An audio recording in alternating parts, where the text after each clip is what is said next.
Hello, New Beginnings. Pastor Jack here with your weekly Bible Challenge update. We had an amazing week with the scriptures. I absolutely love Psalms and I love Romans. Psalms has so much to unpack, and I know a lot of times we can look at it as just this big old poetry book filled with emotion and stuff, but there's a sense of realness to it. And when I read the chapters that we read specifically this past week, in Psalms, I couldn't help but notice the intensity of the emotion that was being portrayed. The feelings of, there's just a deep sense of feeling, and I think that paired really well with what we found in Romans, particularly in chapter 9, where we have Paul having this deep sadness about Israel. And I don't blame him. I mean,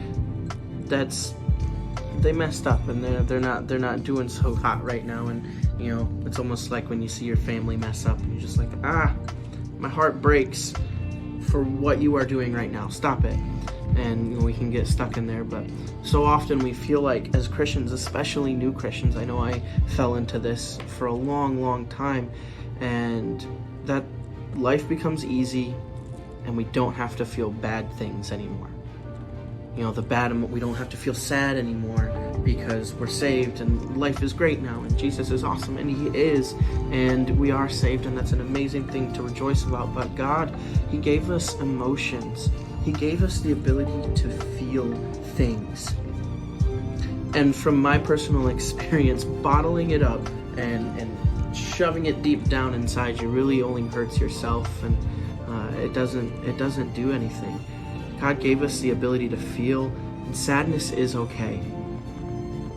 The shortest, yet one of the most powerful verses, one of my favorite verses in all of the Bible, is Jesus wept. Just those two words. But it's so powerful because it just portrays such a human element of Jesus. He wept. He didn't tear up. He wept. He cried.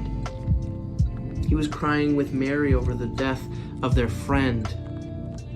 He was saddened. And it's okay to feel emotion. Jesus felt emotion and sadness, but don't linger on the sadness. Don't dwell inside of it and roll around in a pool of self-pity. Feel your feelings and then come to the Lord to experience joy. And that is what I got from this week's reading, is just this sense of strong emotion, just a deep sense of feeling. And that's what I want to encourage you guys with. Feel your feelings, whether it's anger, sadness, any of these things, joy. You're entitled to feel joy. Feel your feelings and then give them to the Lord and trust God this week. All right, I love you guys.